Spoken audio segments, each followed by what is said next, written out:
하나님 말씀 오셨습니다. 하나님 말씀은 이사야서 29장 13절과 14절 말씀.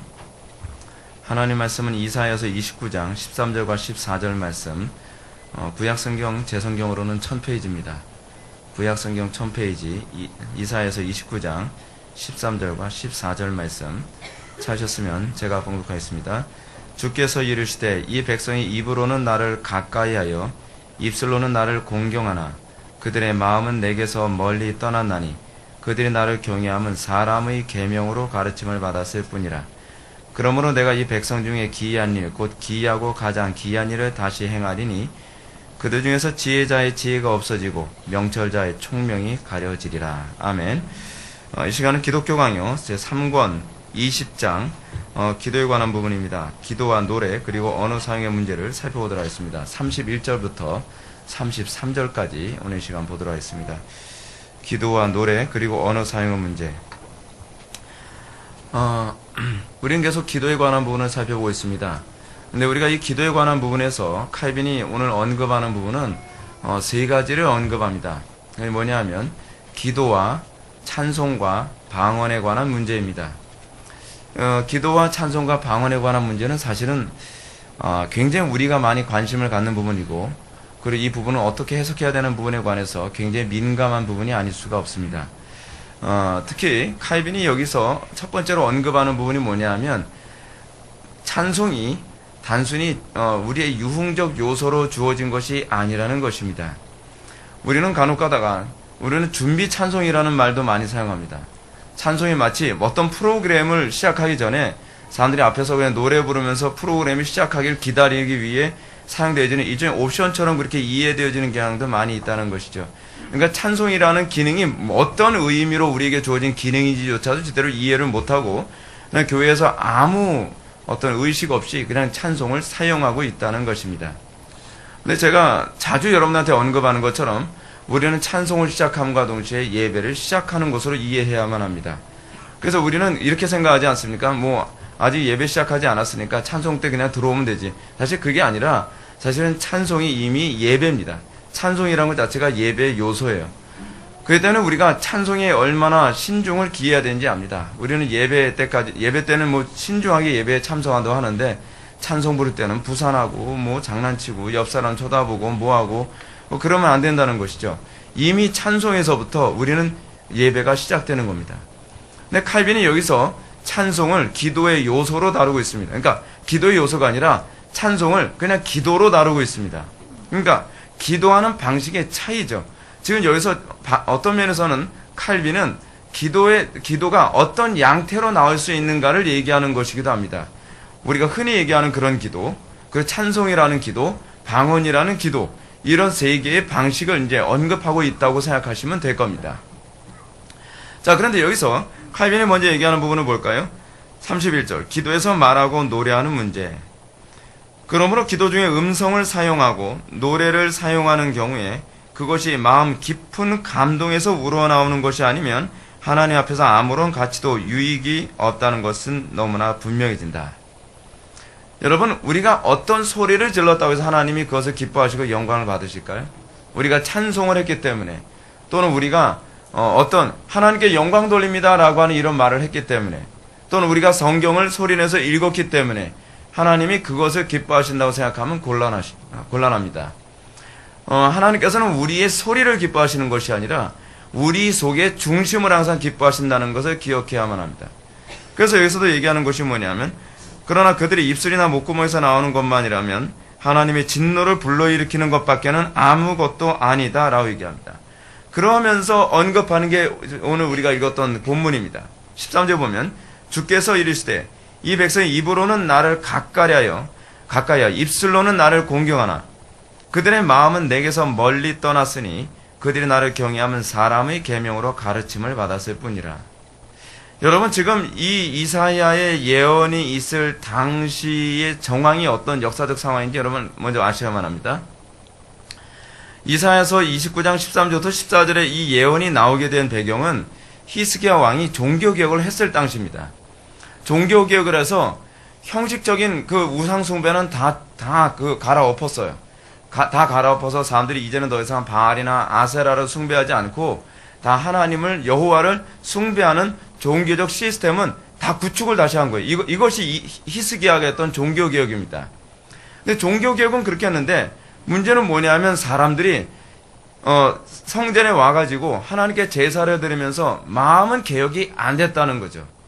그들의 마음은 여전히 우상에게 있고 그들은 여전히 하나님에 대해서는 아무 관심이 없더라는 것입니다. 그런 배경이에요. 그러면서 뭐라고 얘기하냐면 이 백성이 입술로는 나를 가까이 하며 입술로는 나를 공경하나. 무슨 얘기죠? 이들이 입술로는 말로는 성전에 나와서 찬송도 하고 말로는 성전에 나와서 기도도 하고 말로는 입술로는 행위로는 이게 입술론이라는 말은 단순히 말만 얘기하는 것이 아니라 종교적인 행위 전반적인 걸 다 얘기하는 거거든요. 종교적인 행위야 그 사람들은 개혁된 것처럼 보였다라는 것이죠. 근데 문제는 뭐냐면 종교개혁 이전과는 그들의 마음의 상태가 전혀 달라지지 않았다는 것이 문제입니다. 그러니까 제가 여러분한테 수도 없이 요구하는 게 그거 아닙니까? 여러분들이 우리 교회 왔기 때문에 달라질 거라고 생각하면 곤란하다는 거예요. 여러분들이 예배 틀이 달라지고 예배 방식이 달라지고 배움이 달라졌다고 해서 하나님이 여러분들을 좋게 생각할 거라고 생각하지 말라는 거예요. 하나님께서 여러분들이 보시는 건 어느 장소에서 예배했느냐, 여러분들이 얼마나 좋은 설교를 들었냐, 얼마나 여러분들이 같이 막 부르짖고 기도하고 같이 찬송을 했느냐에 관한 문제가 아니라는 거예요. 하나님께서 진정으로 원하시는 개혁이 뭐냐면 여러분들의 마음의 중심이 근본적으로 개혁되어져야 된다는 거예요. 여러분들의 마음의 중심이 개혁되지 않으면 여러분들이 아무리 좋은 설교를 듣고 여러분들이 아무리 정확한 예배를 드린다 할지라도 하나님께서 여러분들을 받지 않으신다니까요. 여러분들의 변화가 나타나지 않을 때 그 문제는 내 중심이 항상 어디에 있는가를 점검해 봐야 돼요.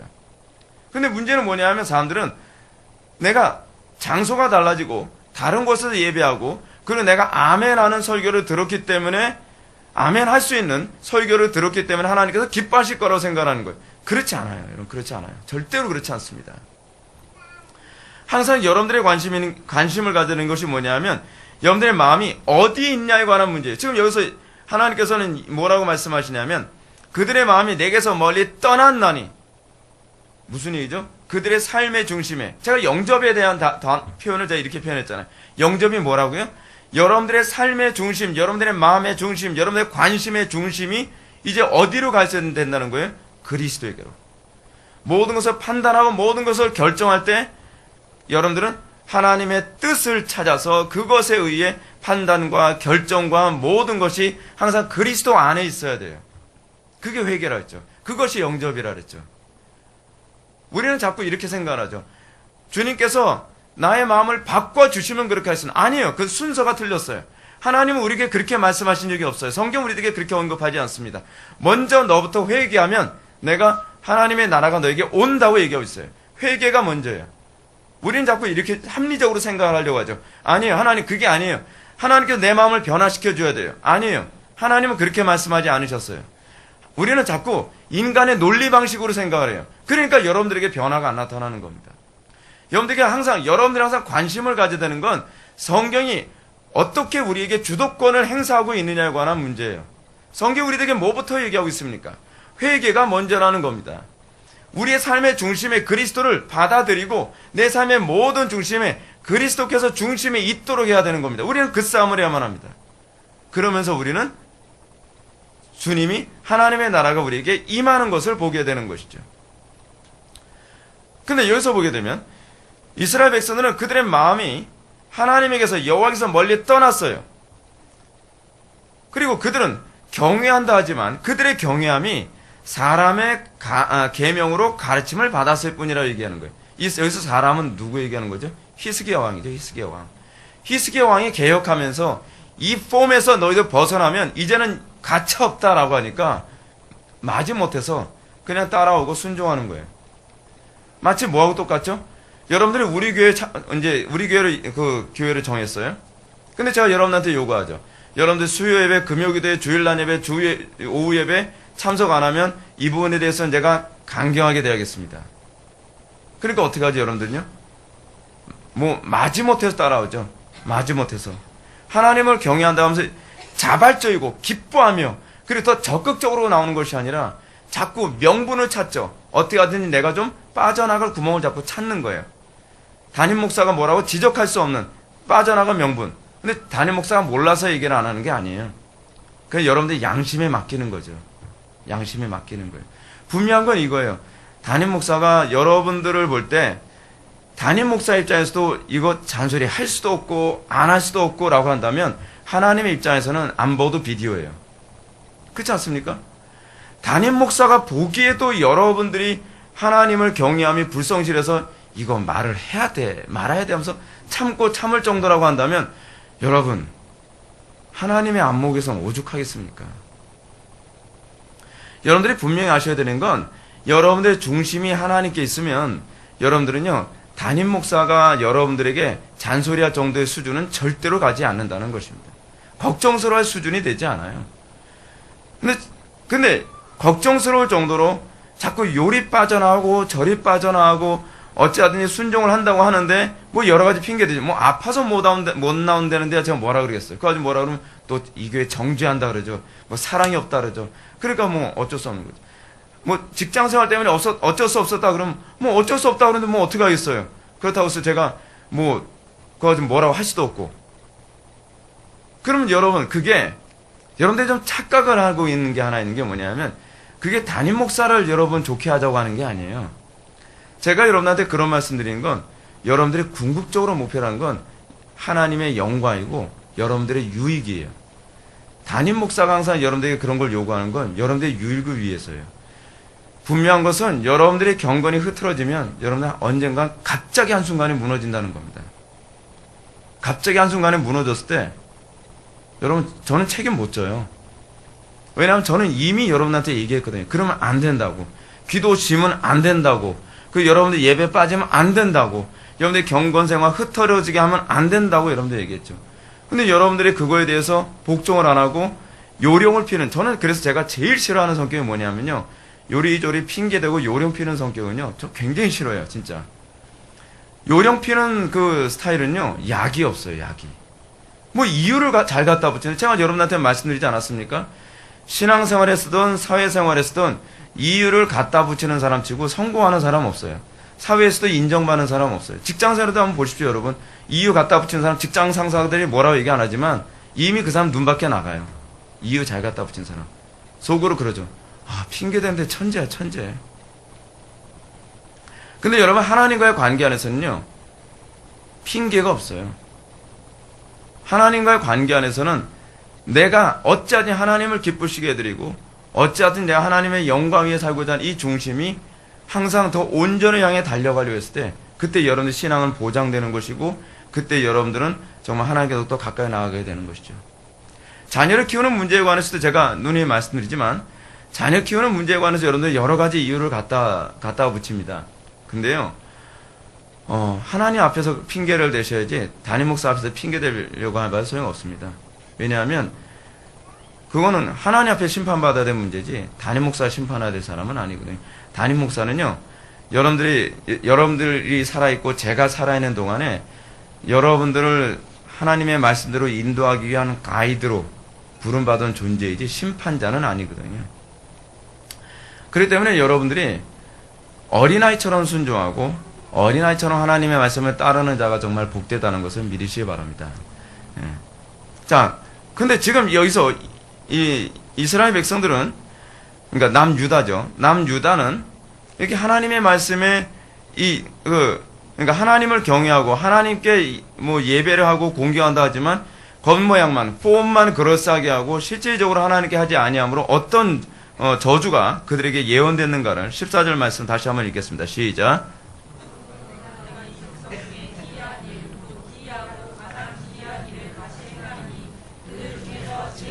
지혜가 없어지고 명철자의 총명이 가려지리라. 아멘. 이 얘기가 무슨 얘기일까요? 지혜자의 지혜가 없어지고 명철자의 총명이 가려지리라. 무슨 얘기일까요? 지도자가 이 분별력이 없어진다는 거 있죠. 그 지도자가 총명이 없어져서 황당한 짓 하고 돌아다닌다는 거예요. 뭐 여러분들 뭐 제가 설명 안 해도 알겠죠.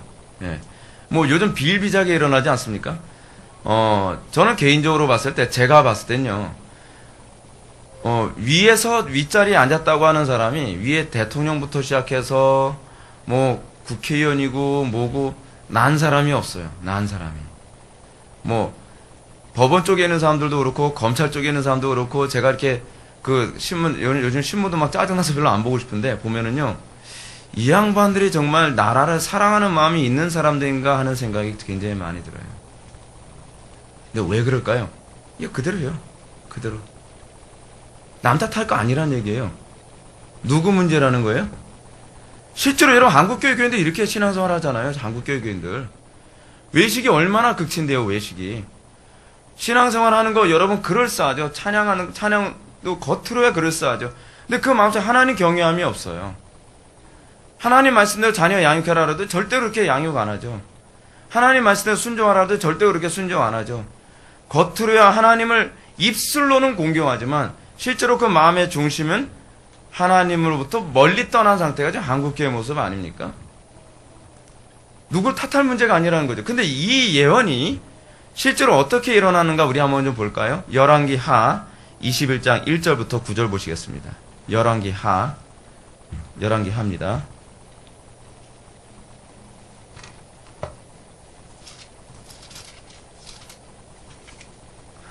(21장)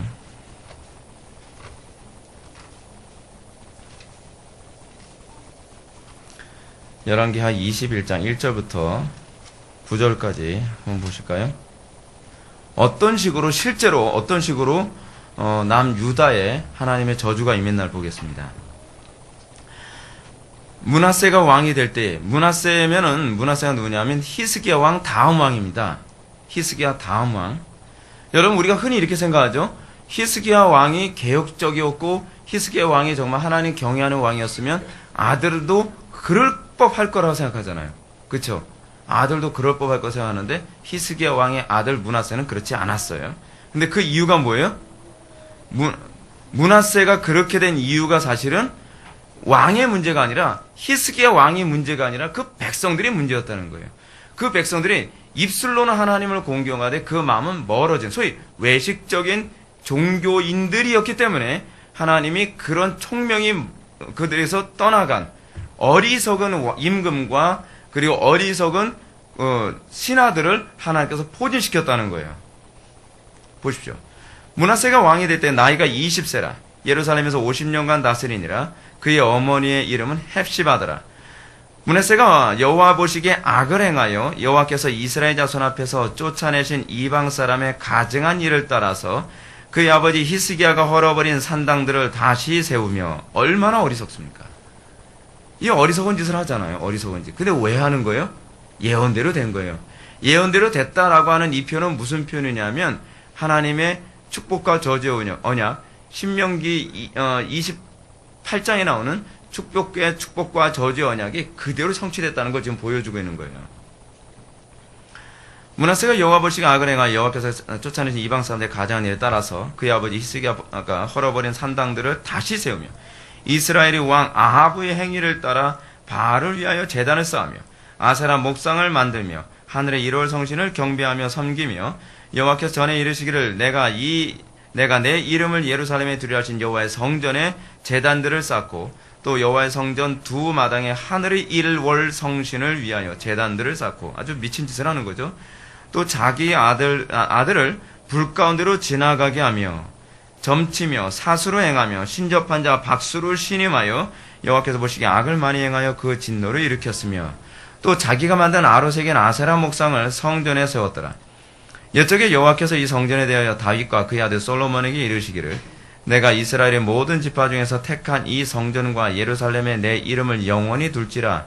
만일 이스라엘이 나의 모든 명령과 나의 종 모세가 명령한 모든 율법을 지켜 행하면 내가 그들의 발로 다시는 그의 조상들에게 준 땅에서 떠나 유리하지 않게 하리라 하셨으나 이 백성이 듣지 아니하였고 므낫세의 꾀물 받고 악을 행한 것이 여호와께서 이스라엘 자손 앞에서 멸하신 여러 민족들보다 더 심하였더라. 뭐라고요? 여호와께서 이스라엘 자손 앞에서 멸하신 여러 민족보다 더 심했대요. 여러분 제가 외식에 관해서 제가 수도 없이 지적을 하지 않습니까? 좀 귀담아 들으세요. 외식이 얼마나 무서운 일인지 아셔야 돼요. 여러분들이 삶 속에서 항상 여러분들의 중심에 내가 누구를 중심에 두고 살고 있는가? 우상인가? 그렇지 않으면 여호와 하나님인가? 여러분들 마음이 하나님으로부터 멀지 않습니까? 하나님으로부터 말씀이 멀지 않아요? 여러분의 마음이 하나님으로부터 좀 멀지 않아요? 삶 속에서 하나님은 어디론가 없어 지금. 소위 로마서 1장의 표현처럼 그 마음속에 하나님 두기를 싫어해요. 그 마음속에 항상 욕심으로 가득하고 그 마음속에 하나님의 명령대로 살기보다는 내 생각대로, 내 판단대로, 그리고 내 생각과 내 판단, 우리도 교환해가지고 내 생각과 내 판단대로 전 안 살았는데요. 그러면서 여러분 어떻게 하죠? 말씀을 교묘하게 틀어서 자기 방식대로 해석하면서 내 욕심과 내 판단대로 살아가죠. 그게 큐티 아닙니까? 그런 식으로 자기 양심을 편안하게 만들려고 애를 쓰는 그런 행태들. 이게 오늘날 한국교회 안에서 흔히 나타나고 있는 죄악들이죠. 근데 그 죄악의 결과가 지금요, 수많은 목회자들이 타락하는 것으로 나타났고, 그 죄악들로 말미암아 정치계가 지금 다 타락하고 무너졌다는 거 알고는 계십니까? 예배 시간 하나님 경외하면서 예배하지도 않으면서 내 인생이 잘 되길 바랍니까? 하나님 좀 경외하는 법 좀 배우셔야 돼요. 하나님 경외하는 법. 예배에 우리는 얼마나 진지하게 예배하냐 말이에요. 한국교회 교인들 예배의 이 불경건함은요, 가히 상상을 초월할 수준이거든요. 근데 이게 얼마나 불경건한지 전혀 인식을 못해요. 인식을. 여러분, 이 하나님 앞에서 우리가 불경건에 예배하는 것이 얼마나 큰 죄인지 아셔야만 합니다. 나의 삶에 문제가 왜 생길까? 하나님 앞에 예배다운 예배 안 드리면 여러분 이게 생기는 문제라니까요. 그 이름에 합당한 영광과 존귀를 높여드려야 돼요. 근데 그 이름에 합당한 영광과 존귀를 높여드리지 않으면서 하나님께서 왜 내 인생을 이렇게 만드냐? 하나님께서 왜 이 나라를 이 모양 이 꼴로 만드느냐? 왜 이 한국교회는 이 모양 이 꼴이냐? 누가 문제인데요? 누가 문제인데? 우리의 불경건하고 외식된 우리의 예배와 종교 행위가 이게 문제라는 거 알고 계십니까? 이거 회개하지 않으면 다른 거 해결 안 됩니다. 하나님 두려워하는 법을 배워야 됩니다. 하나님 너무 두려워할 줄 몰라요. 예배 시간에 불경건에 예배하는 거, 예배 시간에 우리가 졸면서 예배하는 거, 우리가 예배 시간에 하나님께 집중하지 않고 딴 생각하면서 예배하는 거, 예배 시간에 우리가 핸드폰 가지고 장난치고 예배 시간에 낙선하고 그러면서도 우리는 이것이 내가 그래도 종교 행위는 하지 않았냐라고 생각을 해요. 아니에요. 지금 이스라엘 백성이 하나님의 진노를 사서 모든 지도자들이 다 타락하게 된 이유가 뭐냐면 그들이 아예 예배라도 안 했으면 낫겠죠. 예배를 한다고 하면서 뭐예요? 오히려 하나님을 더 모독했다는 게 문제인 거예요. 그게 문제예요. 그게 문제예요. 지금 이 부분과 관련해서 우리가 지금 살펴보는 게 무엇이냐? 기도에 관해서 지금 살펴보는 것이죠. 기도 어떻게 합니까, 여러분? 우리는 기도의 가장 중요한 제일 원칙을 여러분한테 다시 한번 강조하고 싶습니다. 마음을 쏟는 겁니다. 온 마음을 다해 그리스도만을 바라보는 것입니다. 여러분, 우리는 왜 기도하는데도 불구하고 우리는 기도의 변화가 안 나타나죠? 기도의 응답이 없죠? 우리는 왜 기도하면서도 기도가 그토록 지루하죠? 자, 여러분 생각해 보십시오. 여러분들이 어떤 부분에 온 마음을 쏟으면서 여러분들 책을 본다고 칩시다. 시간 가는 줄 알겠나요? 여러분들이 온 마음을 쏟아서 여러분들이 어떤 기계를 고치고 있다 칩시다. 시간 가는 줄 아나요? 개인적으로 저는 기계 고치는 걸 되게 좋아하기 때문에, 자, 우리 아버지 닮아가지고요. 저는 이렇게 기계 고치다가 밥 먹으라 그러면 되게 짜증나요. 왜냐하면 고치기 시작했으면 다 끝내야 되거든요. 왜냐하면 부속품 조그만 것까지 어디로 사라질까봐 다 해야 돼요. 근데 기계를 고치거나 뭐 하다 보면 시간 가는 줄 모르겠는 거예요. 여러분들, 저는 또 개인적으로 그림 그리는 거 되게 좋아하거든요. 그래서 그림 그리는 거, 그림 그릴 때는 시간이 그렇게 빨리 가는지 모르겠어요. 왜 우리는 기도하는 게 그토록 지루하죠? 온 마음을 쏟지 않아서 그래요. 항상 성경이 우리에게 뭘 가르치느냐? 너의 온 마음을 다해 여호와를 경외하라라고 얘기했어요. 항상 경외함의 정도가 뭐냐면 온 마음을 다 쏟으라는 것입니다. 기도도 그렇습니다. 우리의 기도에 그 부분에 관심을 가져야만 합니다. 473페이지 밑에 두 번째죠. 우리는 여기서 기도 중에 말로 발설하는 것과 노래하는 것을 정죄하는 것이 아니다. 오히려 우리 마음의 감동에서 우러나올 정도. 지금 여기서 그 얘기하는 거죠. 오히려 마음의 감동에서 우러나올 경우 그것들을 매우 강하게 장려하는 것이다. 여러분, 마음속에서 우러나오면 어떤 현상이 나타나죠? 여러분, 크게 소리 질러야 그게 하나님께서 받으시는 기도입니까? 어떤 사람은 이렇게 얘기합니다. 하나님이 귀가 먹으셨나? 아니, 이렇게 얘기합니다. 귀가 잡수셨나? 크게 소리를 지르게? 그 얘기가 아니잖아요. 만약에 그렇게 얘기를 한다면 그 사람은요, 도대체 기도가 뭔지 모르는 사람이에요. 여러분, 거짓 소경 바디메오를 제가 자주 예를 드는데, 예수님이 귀가 먹으셨다고 생각했기 때문에 소경 바디메오가 큰 소리로 예수님을 부르셨을까요? 아니겠죠. 뭐죠? 간절하니까 그런 거예요. 간절하니까. 여러분, 그 대화할 때도요, 이런 게 있어요. 어떤 사람은 예배할 때도 그렇고, 그 대화할 때도 그렇고, 별로 관심이 없으면 등을 이렇게 딱 이루고 앉아있어요. 저는 이렇게 대화술이라든지 그렇지 않으면은 어떤 사람들 만나서 뭐 하는 그런 부분에 관해서 처세술에 관한 책에 대해서도 제가 굉장히 관심이 많아서 예전에 20대 때는 그런 책을 많이 읽었었는데, 그런 사람들의 특징이 뭐냐면 그런 사람들은 상대방하고 대화하는데 별로 관심이 없다는 걸 의미한다는 거예요. 그냥 형식적으로 앉아있다는 거예요. 그런 사람들이 대부분 이렇게 멀찌감치 앉아있다는 거죠. 근데 정말 상대방이 정말 관심을 갖게 되면 나타나는 특징이 있죠. 가장 첫 번째 뭐가 나타날까요? 동공이 달라져요. 동공이 확 열려요. 동공이 확 열린다는 건 뭘 의미하는 거죠? 자세히 보고 싶다는 얘기죠. 그럼 무의식이에요, 그건요. 내가 정말 듣고 싶고 그 사람을 좀 더 제대로 보고 싶고 그래서 동공이 열린다는 거예요. 그래서 요즘에 콘택트 렌즈 보게 되면 콘택트 렌즈에 색깔 있는 콘택트 렌즈 보게 되면 동공 활짝 열린 것 같은 콘택트 렌즈 그런 거 막 하잖아요. 그 이유가 뭐냐면 난 당신에게 관심 있어 라는 식으로 뭐 그렇게 느끼게 만들려고 하는 거 아닙니까? 근데 그런 동공이 열리고요. 그 다음에 몸의 자세가 앞으로 기울어집니다. 이거는 의식적인 거하고 관계없어요. 그냥 자동적으로 그렇게 돼요. 그건 상대방에게 관심이 있기 때문에 그런 거거든요. 여러분, 예배도 동일합니다. 하나님께 기도하는 것도 그렇습니다. 우리가 소리를 질러야만 기도가 되기 때문이 아닙니다. 소리 안 지르고 싶어요, 저도 기도할 때. 목이 아프니까. 근데 조용 기도하다가 간절하니까 점점 어떻게 되죠? 부르짖고 기도하게 되는 거죠. 간절하니까요.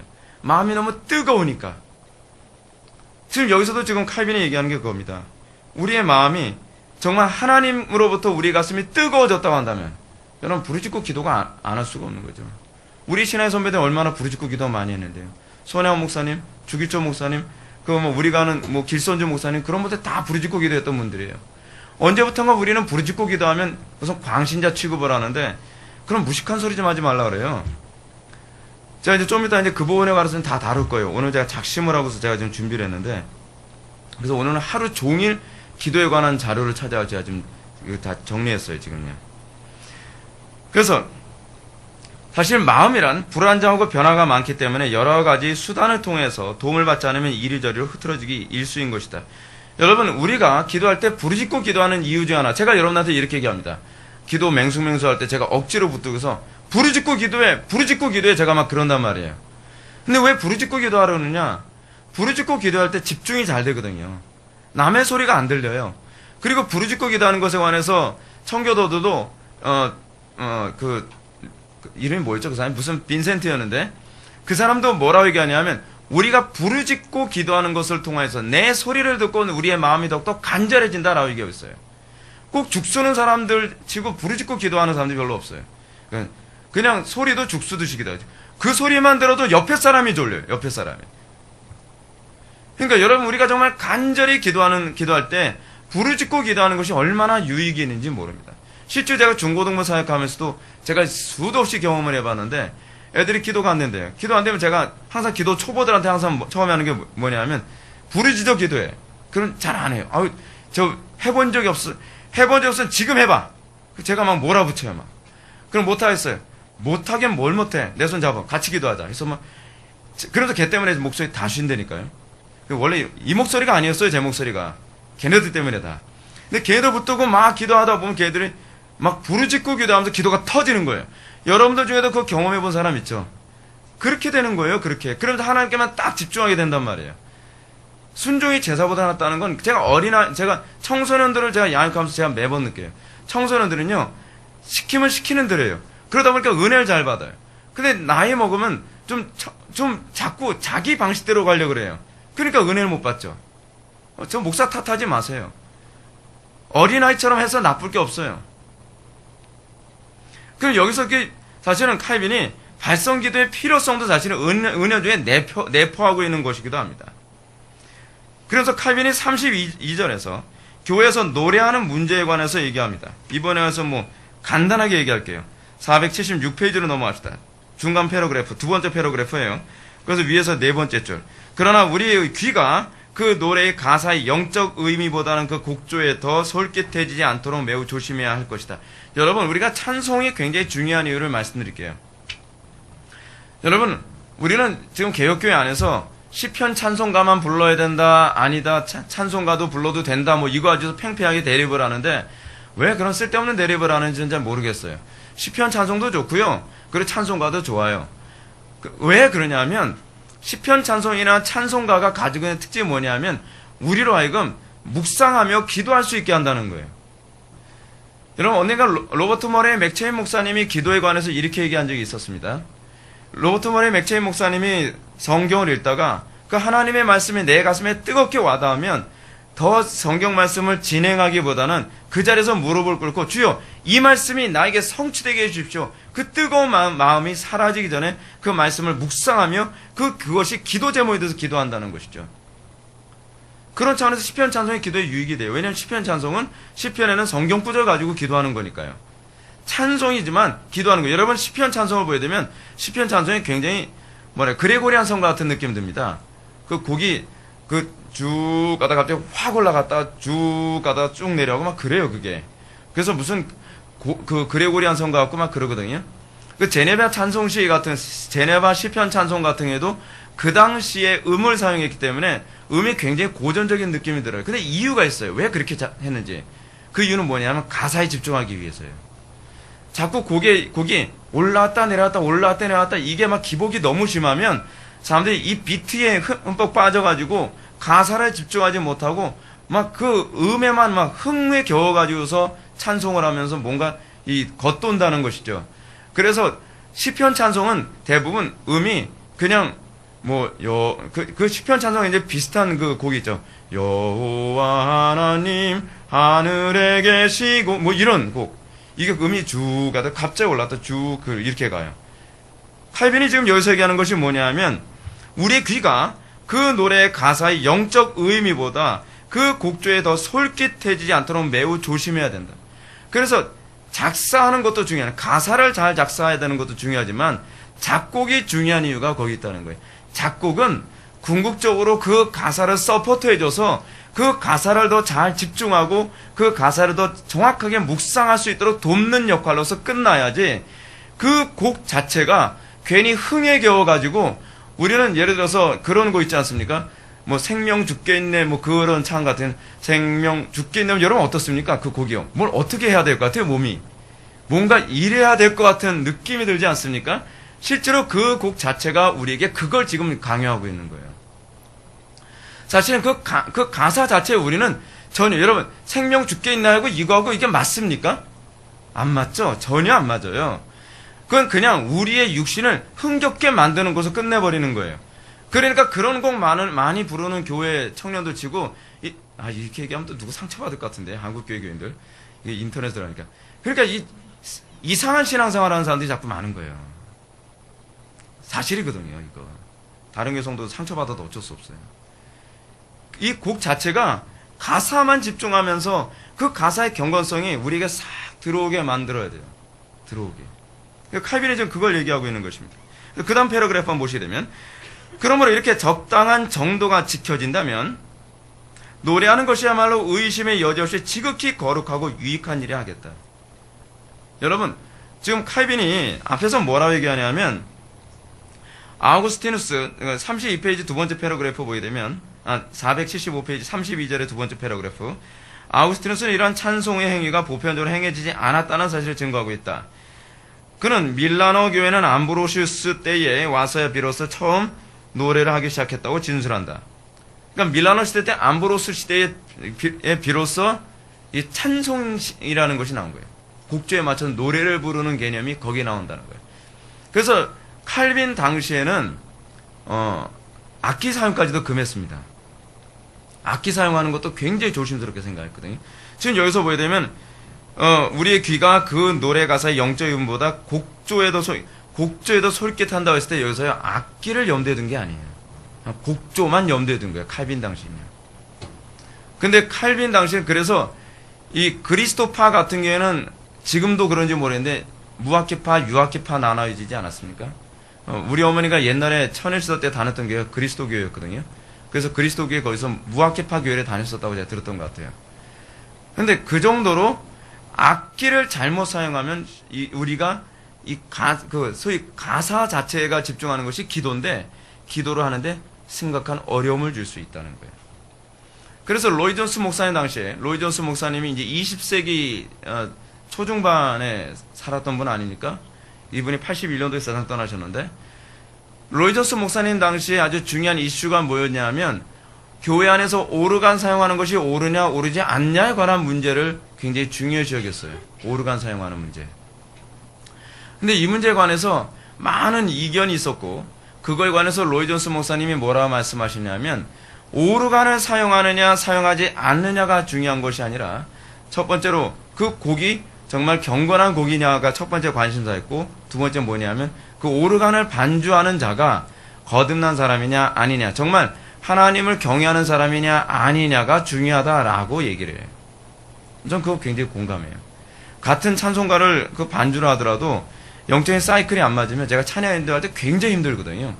왜냐하면 음악 하시는 하는 그 지체들은 잘 알겠지만 찬양을 하기 전에 이미 내 속에서는 어떤 비트와 그러니까 내 영적 상태에서는 어떤 비트와 어떤 속도로 어떻게 찬양하길 바란다는 게 이미 마음속에 그려져 있어요.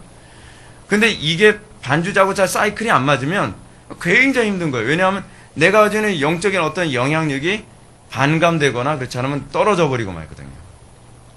그래서 영적으로 우울한 사람이 반주를 하게 되면 어떤 현상이 나타나면 교인들이 다 우울해져요.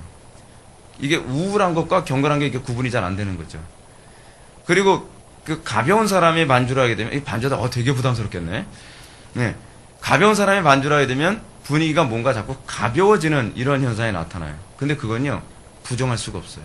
사실이에요. 그래서 반주자들은 반주 전에 기도도 많이 하고 제가 금식도 권할 수 있습니다. 네. 유익이 될 겁니다. 왜냐하면 반주 굉장히 중요한 영역이거든요. 우리는 반주가 얼마나 중요한지 몰라요. 근데 우리는 반주를 그냥 악보만 보고 잘 반주하면 된다고 생각하는데 그 문제가 아니에요.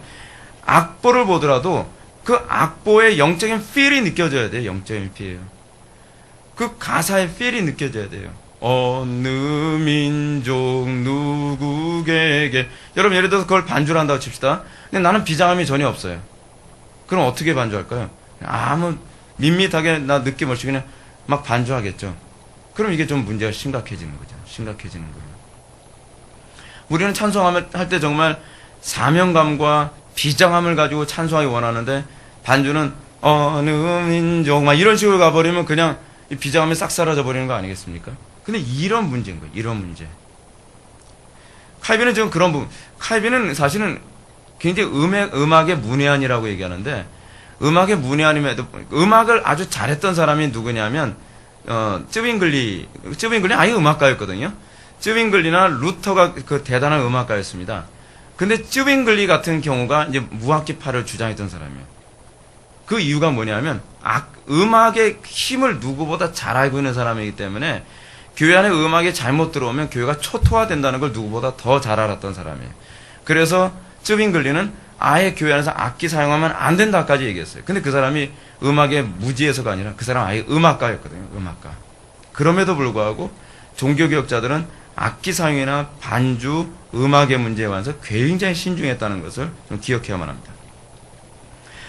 33번 보게 되면은 기도는 사람들이 이해할 수 있도록 모국어로 드려야 함이라고 하는 부분을 한번 보겠습니다.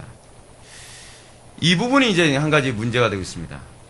오늘날 소위 우리가 지금부터 이제 다루게 될 문제가 뭐냐면 방언이 성경적인가 성경적이지 않은가에 관한 문제를 이제 다루게 될 겁니다. 이것과 관련해서 여러분들은 고린도전서 14장을 펴시기 바랍니다. 주로 제가 이제 고린도전서 14장을 설명을 해야 됩니다. 여러분들이 잘 알고 있는 것처럼 고린도전서 14장은 소위 방언에 관해서 가장 자세하게 언급한 유일한 성경 구절입니다. 상당수 여러분들이 잘 알고 있는 것처럼 개혁파 교회 안에서는 방언 종결설을 주로 주장을 합니다.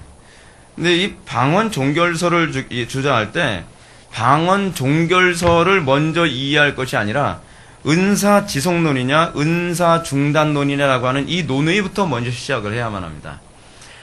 개혁파 안에서는 이 은사에 관한 입장이 두 가지로 나눠져 있습니다. 한쪽은 은사가 이미 종결됐다라고 하는 입장과 은사가 아직까지 지속된다라고 하는 입장을 가지고 있습니다. 은사 지속론을 컨티뉴에이셔널리즘이라고 이렇게 얘기합니다. 그래서 컨티뉴 계속 유지된다는 것이죠.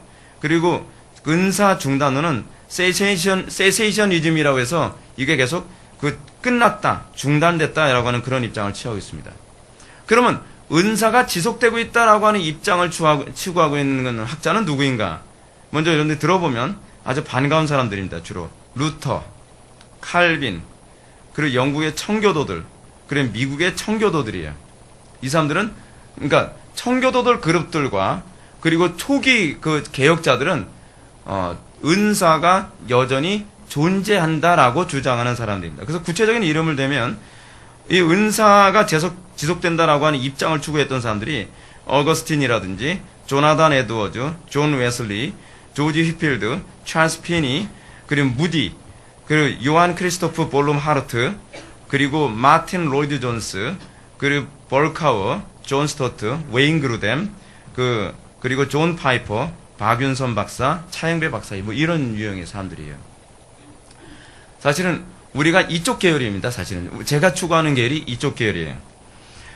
그런데 이 은사 중단론을 주장하는 사람이 누구냐면 여러분들이 많이 들어봤던 화란의 신학자 B.B. 워필드입니다.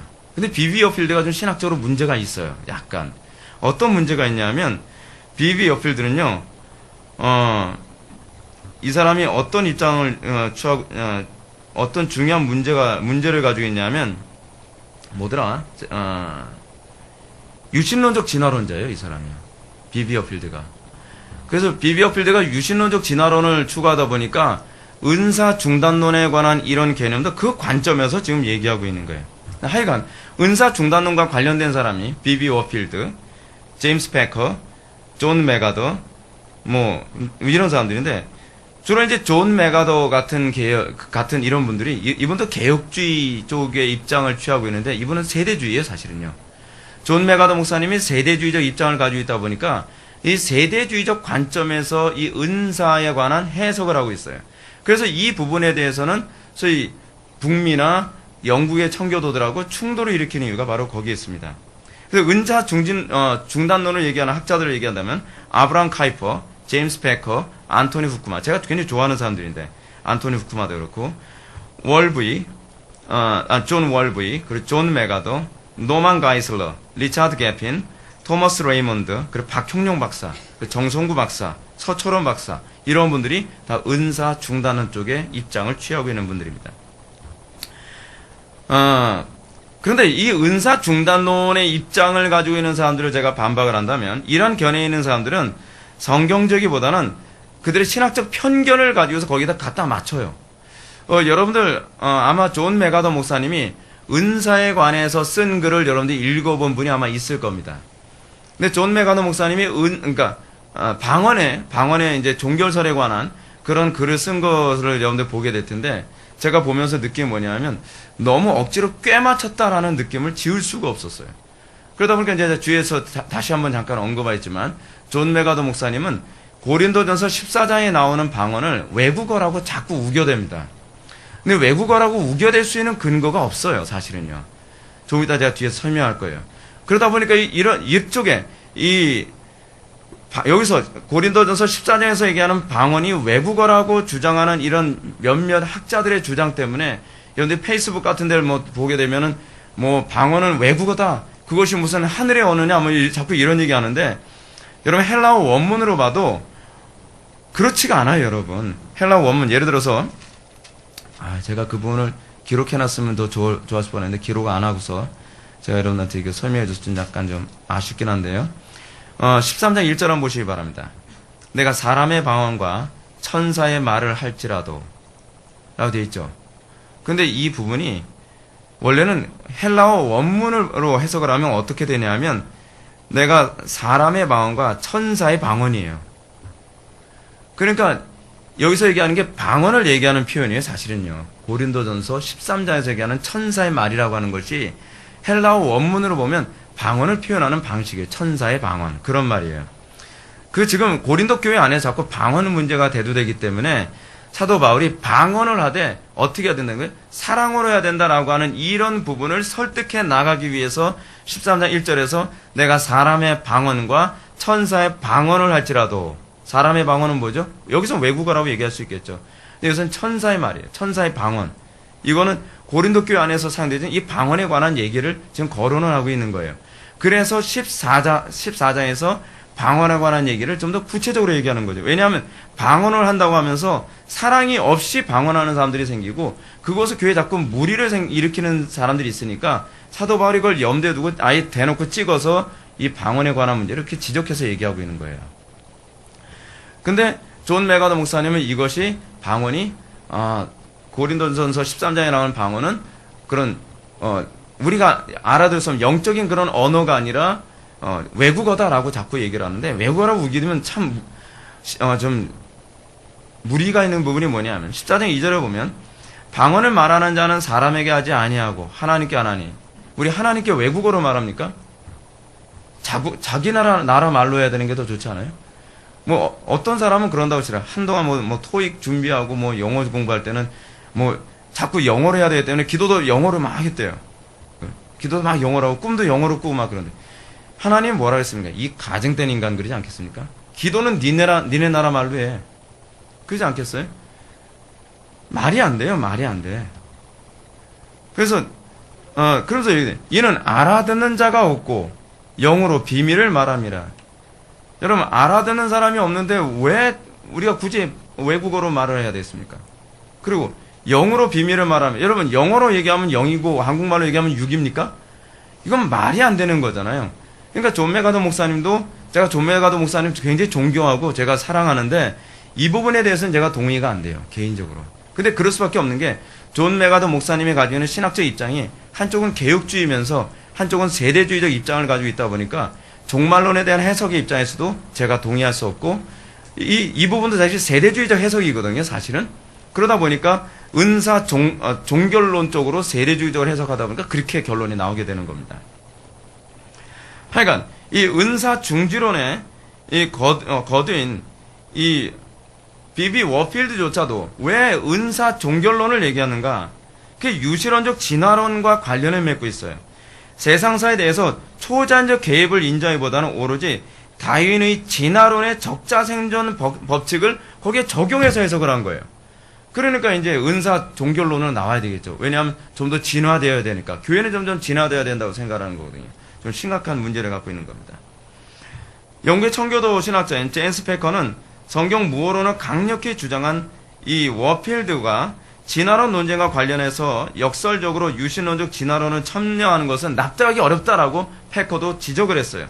이 점에서 워필드가 엄격한 복음주의자라고 보기 힘들다라고 본 것이 제임스 패커의 입장이에요. 저도 그 부분에 대해서는 어느 정도 동의를 합니다. 그러니까 여러분 이 신학계가 굉장히 복잡해요. 어떤 사람이 단순히 신학만 공부해서 정립을 해서 모르는데 그 신학에 뭔가 세상적인 철학과 논리가 들어와요. 단편된 케이스가 아브라함 카이퍼가 그래요. 아브라함 카이퍼가 성령론을 설명할 때 시간 없으니까 다 설명이 참 어려운데 하여간 잠깐만 얘기합시다. 아브라함 카이퍼가 오순절날 성령 강림과 관련된 이 성령의 충만함을 설명할 때 이분은 자꾸 성령을 어디에 우리가 모르는 어떤 곳에 성령님이 잔뜩 담겨 있다가 우리가 예수를 믿을 때 그 성령이 한 명씩 한 명씩한테 막 부어진다고 이렇게 얘기를 하는 거예요. 그걸 우리는 뭐라 하냐면 신플라톤주의의 유출론이라고 얘기합니다. 그러니까 자기가 유출론적 철학적 구조를 가지고 성경 해석하는 거예요. 이거 스콜라주의죠. 스콜라주의. 근데 이런 신플라톤주의적 해석을 하고 있다는 것에 관해서 아브라함 카이퍼의 제자들도 신랄하게 비판을 해요. 그러다 보니까 그의 입장에서 봤을 때는 소위 은사 종결론을 보는 것이 더 이렇게 철학적 입장에 부합하는 것이죠. 그러다 보니까 그렇게 주장하게 되는 것입니다. 자, 그러면 또 하나 이제 우리가 살펴봅시다. 방언이 성경적이지 못한다는 이런 주장에 대해서 우리가 하나씩 좀 살펴봅시다. 제가 방금 말씀드렸던 것처럼 방언이 성경적이지 못하다라고 주장하는 중요한 핵심은 은사 중단론의 가장 첫 번째에서 시작됩니다. 그 두 번째는 뭐냐면 방언이 성경적이지 못하다고 하는 두 번째 입장은 계시 중단설과 관련을 맺고 있어요. 그러니까 은사가 방언이 계시 은사라고 보는 거예요. 그리고 제가 좀 이따 설명할게요. 세 번째로는 이 방언이 교회 덕이 안 된다는 거예요. 방언은 막 샬라샬라 다다다다다 막 하니까 뭐 이 모양이냐, 저거 성령께서 저렇게 천박하게 뭐 우리에게 주시겠냐, 뭐 이런 거. 이런 문제 때문에 사람들이 방언 중단설에 무게를 싣고 그렇게 거부를 하고 있는 것입니다. 그럼 먼저 은사 중단론에 대한 반론을 좀 더 간략하게 설명해 볼까요? 20세기 화란의 개혁주의 신학자 벌카우의 주장을 한번 들어봅시다. 못 들어본 이름 나와서 막 정신이 막 산란하죠. 자꾸 들으면 또 귀에 또 익어요. 예. 벌카우는 자주 들어야 될 이름이에요. 벌카우가 유명한 사람이거든요. 근데 벌카우의 교의학 연구에 보게 되면 하나님의 섭리에서 기적이랑 오늘날도 행할 수 있다고 신학적 근거를 제시했습니다. 한번 벌카우의 말을 인용해 봅시다. 오순절 이후 지상에서부터 하나님의 능력이 점진적으로 쇠퇴한다는 언급은 없었다. 성경은 성령의 부으심 이후의 날에 있어서 많은 표적을 우리에게 말하고 있다. 과연 성경 어디에 시간이 지나면 점점적으로 성령이 쇠퇴한다는 주장이 있나요? 은사가 중단됐다는 주장이 어디 있나요? 벌카우는 그런 부분에 가서 지적합니다. 벌카우는 기적을 부인하는 자는 현대 과학의 결정주의적 사고에 굴복하는 것이라고 반박합니다. 영국 청교도 목회자였던 로이드 존스 목사님도 카이퍼, 바빙크, 워필드를 비롯한 정통 개혁 신학자들이 오늘날 성령의 직접적 역사와 은사 중지를 주장하는 것에 대하여 이는 성경의 메시지와 교회의 신앙 체험에 맞지 않는다고 지적합니다. 그러니까 여러분 지금 우리 개혁교 안에서 아직까지도 정리되지 않은 부분인데 뭐냐면 성령론에 대해서는 정리가 잘 안 돼 있어요.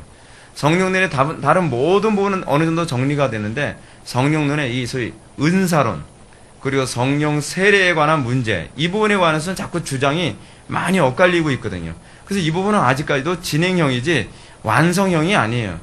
근데 자꾸 일반 평신도들은 뭐 이래서 블로그라든지 그렇지 않으면 뭐 카페 같은 데라든지 어떤 인터넷에 돌아다니는 그런 글들을 보면서 마치 개혁주의가 이거로 딱 끝났고 이것으로 정리가 돼서 여기서 더 이상 넘어서거나 다른 이론이 들어오면 잘못된다고 생각하는데 그거는 좀 미안한 얘기인데 무식해서 하는 소리입니다.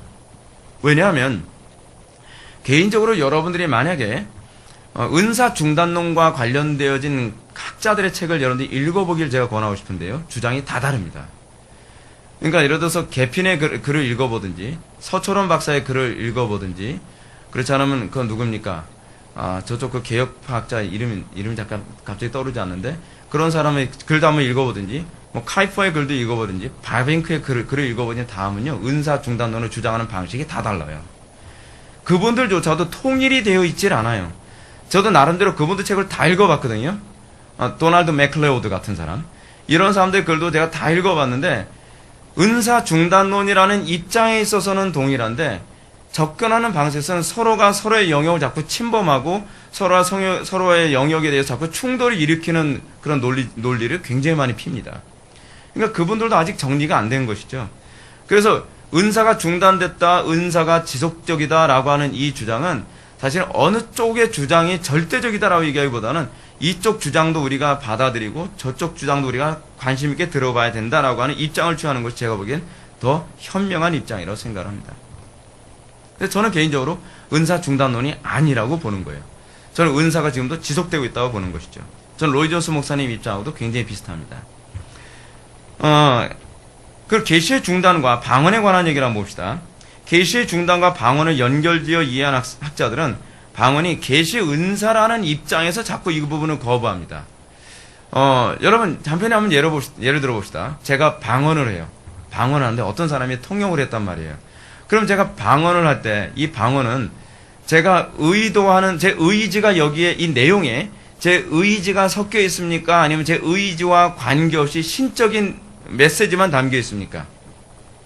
100% 신적인 메시지만 담겨 있죠. 그렇죠?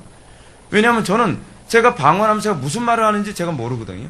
근데 어떤 사람이 옆에서 방언을 통역해 줄 때, 내가 그런 말을 하는군요 라고 얘기한다면 어떻게 되는 것이죠? 그러면요, 결국 이거는 100% 순도 100%는 뭐예요? 계시가 되는 거예요.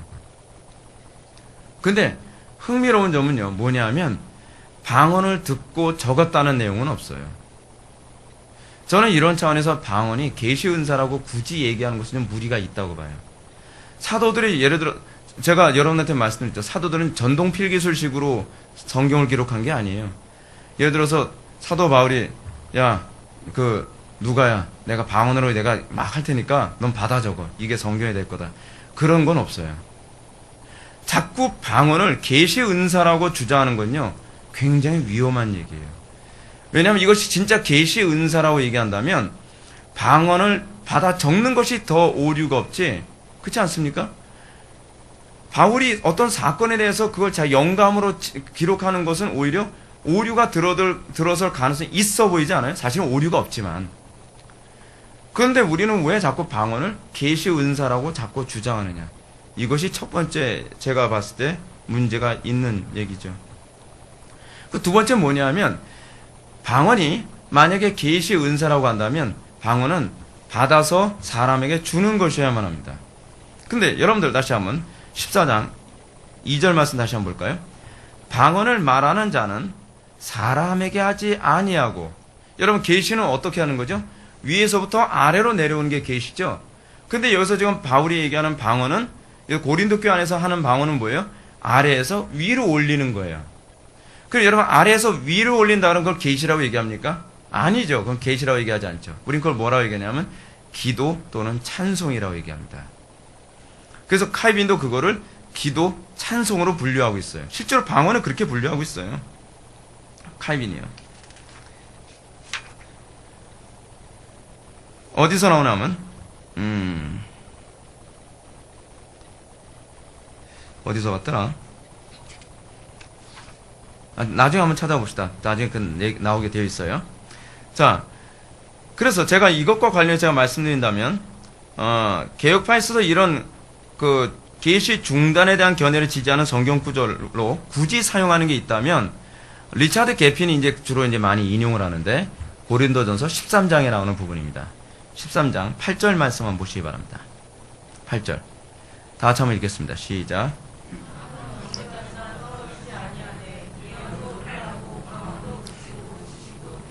아멘.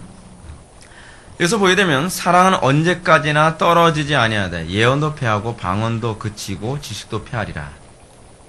근데 이 방언이 여기서 방언 패한다고 얘기하지 않냐? 방언이 그친다고 얘기하지 않았냐? 근데 언제 그친다고 얘기했죠? 모르죠. 언제 그친다라고 명확하게 얘기한 구절은 전혀 없어요. 계피는 여기다가 자기의 신학적 그 고정관념을 거기다 갖다 적용시킵니다. 뭐라고 적용시키냐면 방언이 1세기에 종결됐다, 사도시대로 종결됐다라는 말로 얘기합니다. 그 근거가 어디 있냐? 이 방언의 흔적이 성경이 후세대로 갈수록 방언의 흔적이 없어지기 때문이다. 점점점 성경이 완성됨과 동시에 방언에 대한 기록이 나타나지 않는다. 그러므로 방언은 1세기 때 이미 끝났다고 봐야 된다. 그리고 2세기 때 방언의 흔적에 관해서 기록이 없다. 2세기 이후에 3세기나 4세기, 5세기 어디에도 교회에서 방언으로 기도했다는 기록이 없다. 기록이 없다는 것과 방언을 안 했다는 것은 별개 문제죠. 여러분, 방언을 했어도 기록을 안 할 수 있겠죠. 하다못해 지금 성경에서도 방언에 관해서 기록한 것은 기껏해야 고린도전서밖에 없습니다.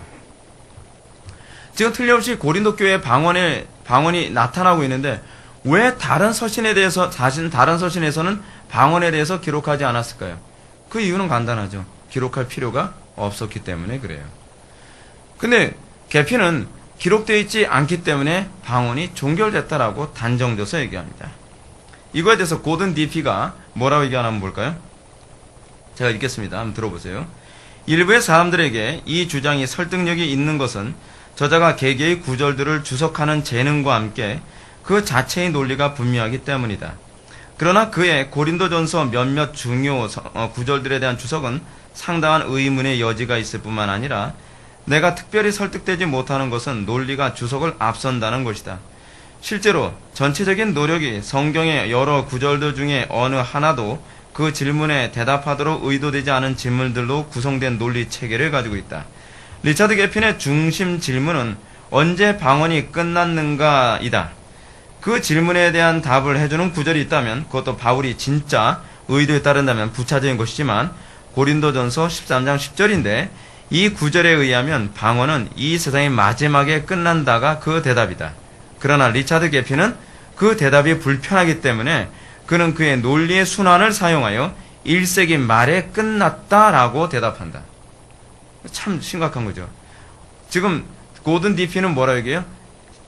고린도전서 13장 8절에서 방언이 그치고는 언제 그쳤다라고 보는 것이 더 적절하다는 거예요? 이 세상이 끝난 시점이라고 보는 것이 더 적절하다는 거예요. 근데 게피는 방언이 이미 1세기 때 끝났다라고 사람들이 봐야 되기 때문에 억지로 그렇게 꿰맞추고 있다는 겁니다. 그러나 그는 그 질문에 대한 대답이 점점 구절들이 기록된 성경 저자들의 의도의 일부라는 사실을 보여주지도 않고 또한 보여줄 수도 없다. 그는 자신이 세운 성경의 유추 방식을 사용하여 그것은 저자이신 하나님의 의도라고 암시함으로써 직접적인 언급을 회피한다 라고 이렇게 주장하고 있습니다. 여러분, 이 방언에 관한 문제에 관해서 이런 식으로 게핀의 주장은 얼마든지 반박이 됩니다. 아울러 사도 바울이 고린도전서 10장에서 방언의 계시 은사로 얘기하는 흔적이 없다는 거 제가 다시 한번 얘기했지만 방언은 그러니까 계시는 위에서 아래로 내려와야 계시지 아래에서 위로 올리는 것은 계시가 될 수 없다는 것이죠. 그 부분에 관해서 웨인 그루뎀이 이렇게 주장을 합니다.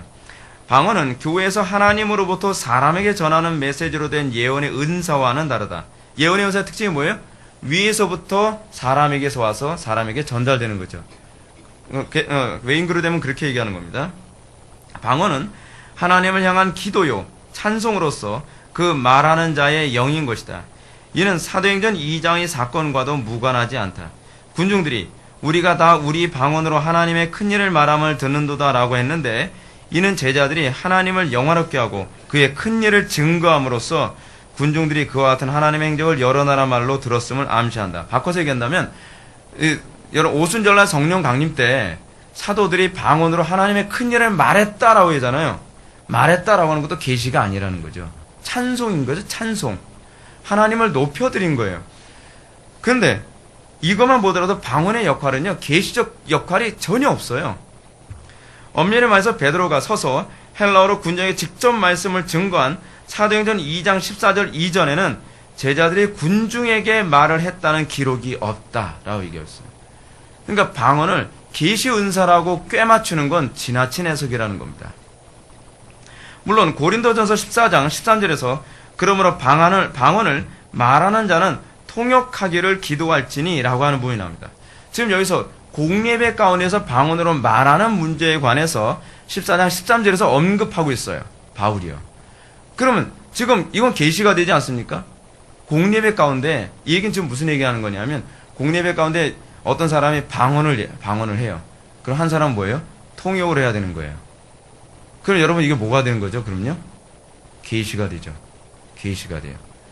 근데 대부분의 신학자들이 그래서 방언을 두 가지의 개념으로 봅니다.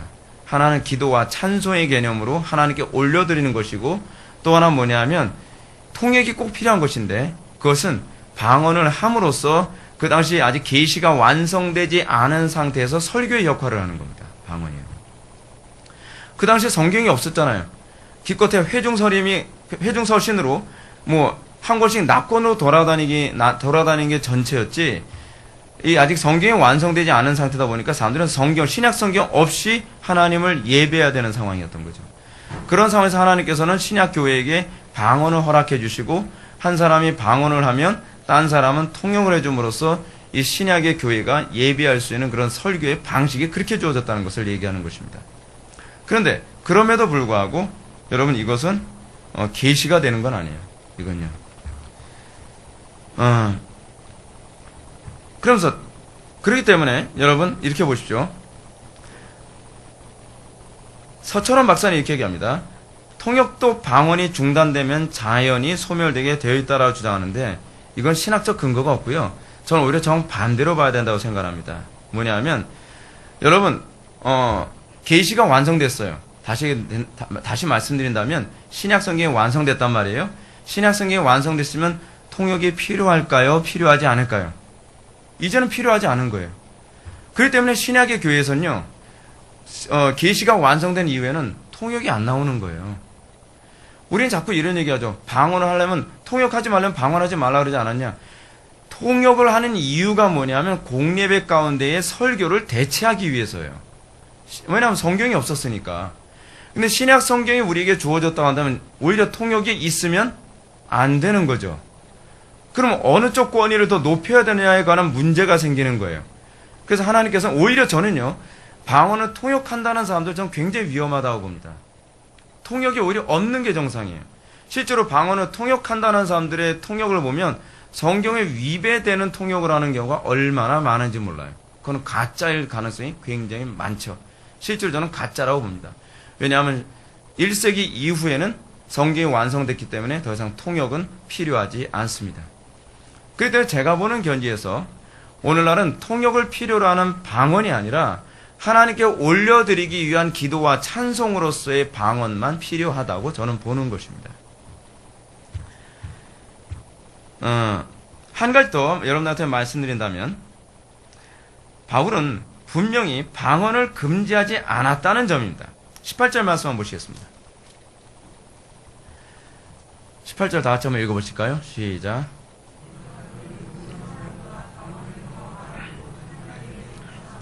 아멘. 예, 제가 사실은 제 책이 집에 있다 보니까 존 메가더 목사님의 책을 다시 인용해서 이 부분을 제가 좀 설명해 드리려고 했는데 집에 왔다 갔다 할 시간적 겨를이 없어가지고 이 부분을 제가 직접 인용을 못 해드려서 죄송해요. 근데 존 메가더 목사님은 내가 너희 모든 사람보다 방언을 더 말함으로 하나님께 감사하노라 라고 하는 이 부분을 부정어법으로 해석을 해야 된다고 자꾸 그렇게 주장했던 걸로 제가 기억이 나요. 그래서 이건 바울이 방언을 더 말하기 때문에 기뻐한다는 얘기가 아니라 너희들이 방언으로 너무 말을 많이 했기 때문에 책망한다는 의미라는 거예요. 어떻게 그렇게 해석이 되는지 모르겠어요. 근데 그분이 헬라어를 근거로 해서 얘기합니다. 잘 보시세요. 여러분 속지 않을 수 있는 한 가지 방법을 하나 말씀드릴게요. 어떤 헬라어는요. 의미를 두 가지로 해석이 가능한 부분이 있습니다. 좀 이따 제가 그것과 관련된 성경 구절 13절 말씀을 제가 이렇게 또 설명해 드릴 거예요. 근데 그럴 경우에 어느 쪽 해석을 사용하는 것이 더 타당성이 있고 그 설교자가 헬라어를 정말 잘해서 그 본문을 이렇게 해석해야 된다라고 주장했을 때 우리가 그것을 신뢰할 수 있는지 여부를 구분할 수 있는 중요한 방법이 있습니다. 그건 뭐냐면 다른 역본을 비교하는 겁니다. 아무리 헬라어를 잘한다 할지라도요. 다른 여러 신학자들이 전통적으로 어떻게 해석하느냐를 보는 것만큼 더 좋은 방법은 없습니다. 헬라어를 잘한다고 해서 무조건 여러분 그거에 속지 마십시오. 지금 인터넷에서 무슨 헬라어 히브리어 잘한다고 맨날 헬라어로 창세기를 설명하고 히브리어로 창세기를 설명한다고 막 그러면서 사람들 미혹하는 사람이 있어요. 조회수도 굉장히 높거든요. 근데 헬라어 히브리어를 모르는 성도들이 보면 와 새로운 복음이에요. 새로운 복음. 난 놀라 눈이 휘둥그레져서 제가 어떤 목사님한테 연락을 받았어요. 목사님 이 사람은 어떠냐고요. 이분 제대로 잘하는 겁니까? 아니 목사님 우리 학교에서 배워서 알잖아요. 이제 엉터리잖아요. 엉터리. 헬라어와 히브리어 그 문법 얘기하면서 하니까 대단한 것 같은데 여러분 아무리 대단해도요. 그 본문을 교리적으로 정확하게 잘 적용해서 해석하는지도 또 봐야 돼요. 근데 엉터리예요. 엉터리. 근데 사람들이 거기에 현혹돼서 사람들 환호하고 속지 마십시오. 여러분들 역본만 잘 비교해봐도 여러분들이 어느 쪽의 해석이 더 옳은지는 잘 구분이 어느 정도 됩니다. 왜냐하면 성경을 해석해서 역본을 낼 정도의 실력이면요. 이 사람들은 대단한 신학자들이거든요. 그 사람들 무시할 수 없는 거 아닙니까? 그러니까 여러분들이 영어 잘 되면 NIV라든지 킹 제임스 버전이라든지 그래서 NASB 같은 성경 같은 거 보면서 대조하면서 보세요. 그럼 여러분들이 훨씬 더 좋을 겁니다. 공동 번역도 번역 잘 됐고요. 자, 그래 또 하나 이제 얘기합시다. 오늘날 왜 교회에서 방언을 반대하는가? 그 교회에 덕이 되지 않는다는 거예요. 방언으로 기도하면 막 시끄럽고요. 방언으로 기도하면 무슨 뭐 괴상한 외계 소리 같이 막 하는 것 같고, 그리고 무슨 말 같지도 않은데 그 말이라고 얘기하고 막 그런다는 것이죠. 여러분, 우리는 자꾸 어떤 식으로 생각을 하죠?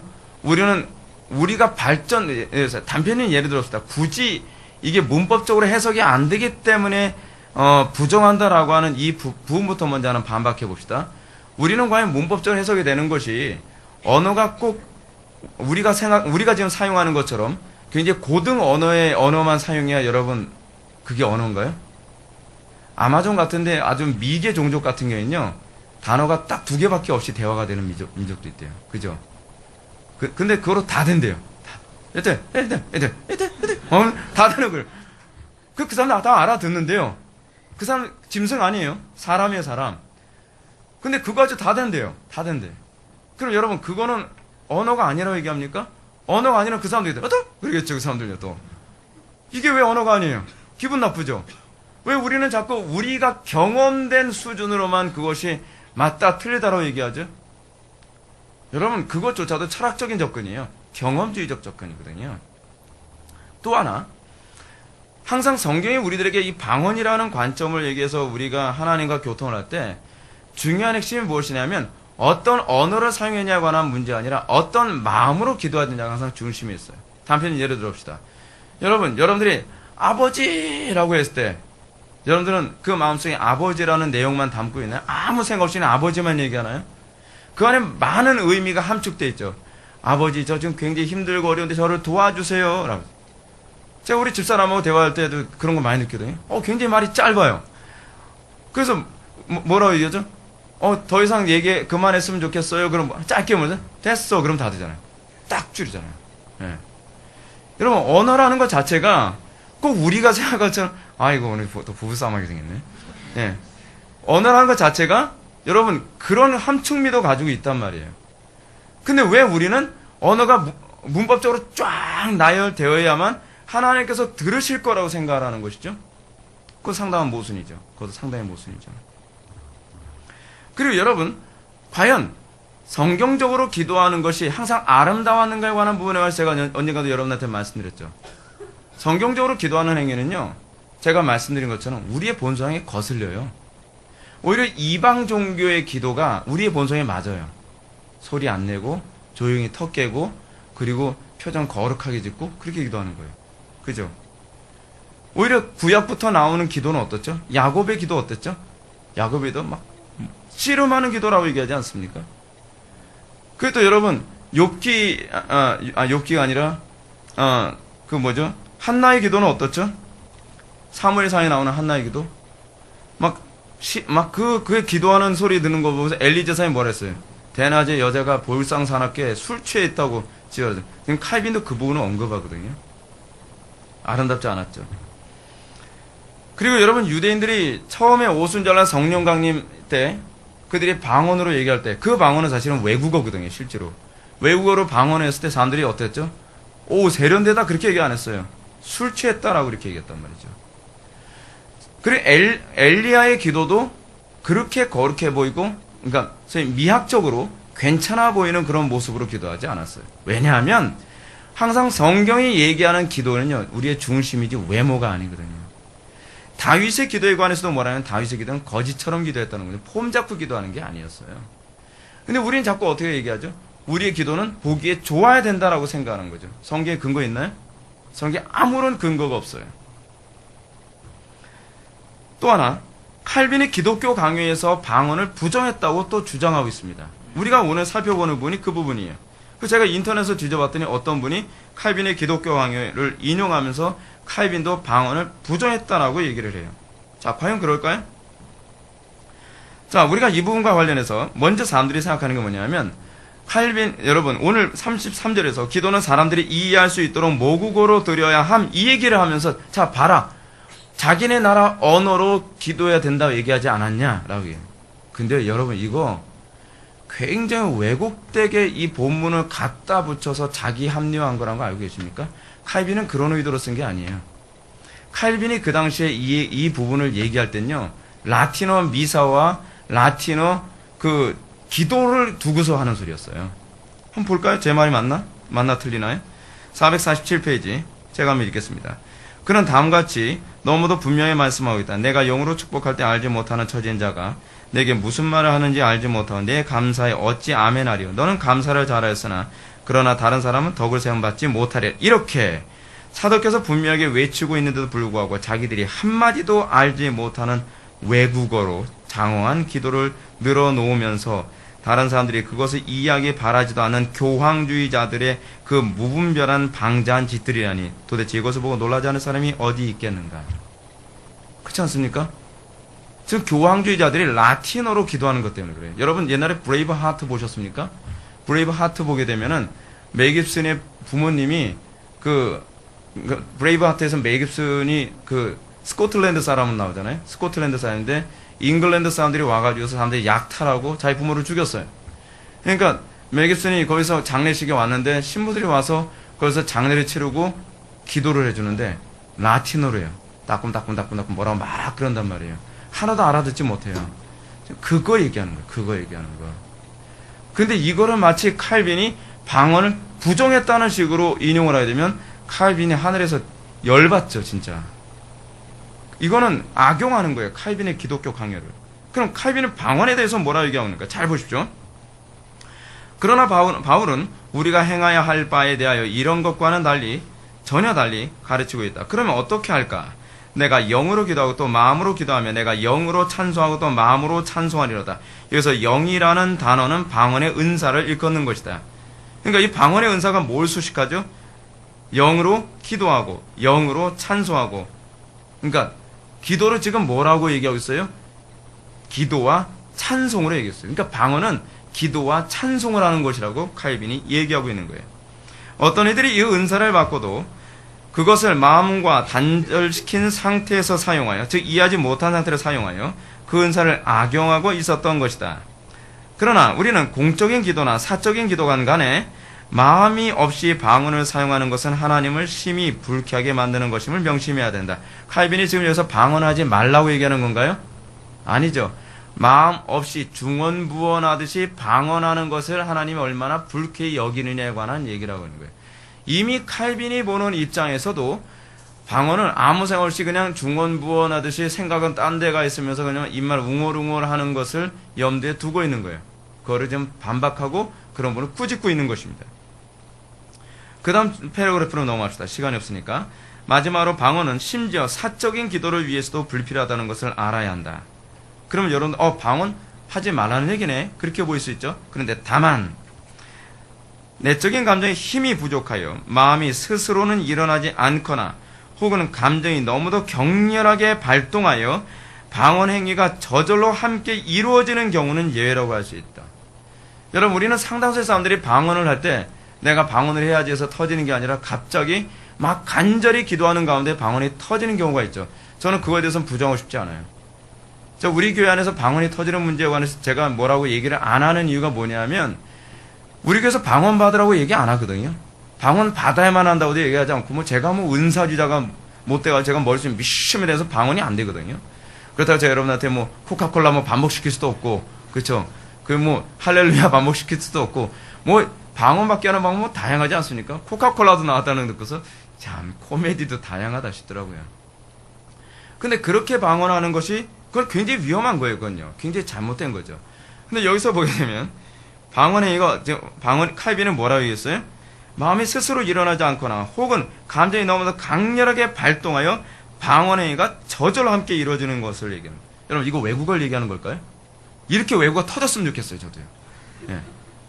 공부 안 하고 마음이 너무 간절해 갑자기 영어로 yes I can 막 이렇게 나왔으면 좋겠어요. 근데 그렇게 안 된단 말이에요. 그럼 여기서 방언을 얘기하는 것이 외국어를 얘기하는 게 아니라는 건 너무나 분명하죠. 영적인 언어를 얘기하는 거예요. 그래서 한번 볼까요? 가장 훌륭한 기도들이 때로는 말로, 이 발설보다는 표현으로 여러분 번역을 바꿔주십시오.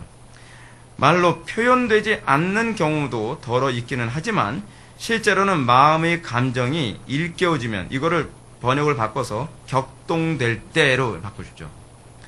마음의 감정이 격동될 때 허세를 부리려는 의도가 없어도 방언이 저절로 말로 발설되어 나오고 몸의 다른 지체들이 동작하게 되는 일이 자주 일어나는 것이다. 이미 칼빈도 얘기하기를 방언으로 하면서 자기가 의도하지 않은 동작까지 나올 수 있다는 걸 얘기하고 있어요. 그렇다고 얘기한다면 여러분, 칼빈이 방언을 부정했다는 것은 이미 명분이 없어요. 칼빈은 그렇게 주장한 적이 없어요. 기독교 항해에서 칼빈이 방언을 강조하지도 않았지만, 그래서 칼빈이 방언을 부정했다는 논리적 근거는 찾을 수가 없다는 것이 제 주장입니다. 자, 그럼 또 하나 볼까요? 아이고, 시간이 없는데. 고린도전서 14장의 방언은 성령의 은사가 아니라 외국어라는 주장. 이건 제가 이미 여러분한테 반박을 해서 알죠. 이건 외국어일 수가 없어요. 그리고 또 하나, 방언은 초대교회 이후로 역사에서 나타난 적이 없었다. 자꾸 이제 그렇게 되면 이런 얘기합니다. 역사성이 없다. 교회에서 안에서 방언이 있었다고 하는 기록이 없다. 기록이 없다는 것은 두 가지로 해석이 가능하다고 그랬죠. 첫 번째는 실제로 없었든지, 그렇지 않으면 있었는데 부분적으로 미비하게 있어서 기록이 안 됐든지. 그렇죠? 우리는 두 가지로 해석이 가능해요. 근데 저는 전자도 가능성이 있고 후자도 가능성이 있다고 좀 열어놓고 싶어요. 자, 근데 이 부분과 관련해서 조나단 에드워즈가 그럼 뭐라고 얘기했는가에 관한 문제를 한번 생각해 봅시다. 조나단 에드워즈는 하나님께서 얼마든지 새로운 일을 하실 수 있다는 겁니다. 과거에 방언이 아무리 없었다, 역사성이 없었다 할지라도 1세기 때 방언의 흔적이 있다가 하나님께서 마지막 때 다시 방언을 하게 하실 수 있다는 거예요. 그분과 관련해서 에드워즈의 글을 제가 또 인용하겠습니다. 그 역사가 지금까지 하나님의 영에 의해서 수행되어 오는 방식과 다르게 이루어졌다고 해서 그 역사를 하나님의 영의 역사가 아니라고 말할 수 없다. 왜냐하면 하나님께서 행하시는 새롭고 특이한 역사들이 있을 수 있기 때문이다. 하나님께서 과거에 비범하게 일해 오셨는데 앞으로는 계속 그렇게 하지 않으실 것이라고 생각할 이유가 없다. 만약 어떤 역사가 이전에 나타난 성령의 역사와 결코 크게 다르지 않고 하나님의 말씀이 우리에게 주신 성령의 역사를 식별하는 표징과 일치하기만 한다면 우리들은 그 일어난 역사를 우호적으로 판단해도 될 것이다. 사도시대에 일어난 하나님의 성령의 역사는 아주 많은 면에 있어서 전적으로 새로운 방식으로 일어났다. 우리는 성경의 예언을 통해서 세상의 마지막 때에, 즉 하나님의 성령이 마지막이자 가장 커다란 부으심이 시작될 때에 그 역사의 방식이 아주 비범할 것이며 이전에 결코 보지 못한 역사의 것임을 추정할 수 있다. 그죠? 하나님 얼마든지 새로운 일을 할 수 있죠. 그러나 중요한 개념이 하나 있죠. 그것이 뭐냐면 그 일이 하나님의 말씀이 우리에게 주신 성령의 역사를 식별하는 표징과 일치하기만 한다면, 그러니까 참된 성령의 역사의 표징과 일치하기만 한다면 새로운 일이라고 해서 그것이 성령의 역사가 아니라고 부정할 근거는 없다라고 에드워즈는 주장하는 것입니다. 자, 또 하나 얘기할까요? 그러면 방언으로 기도하는 자는 그 의미를 모르는가에 관한 문제.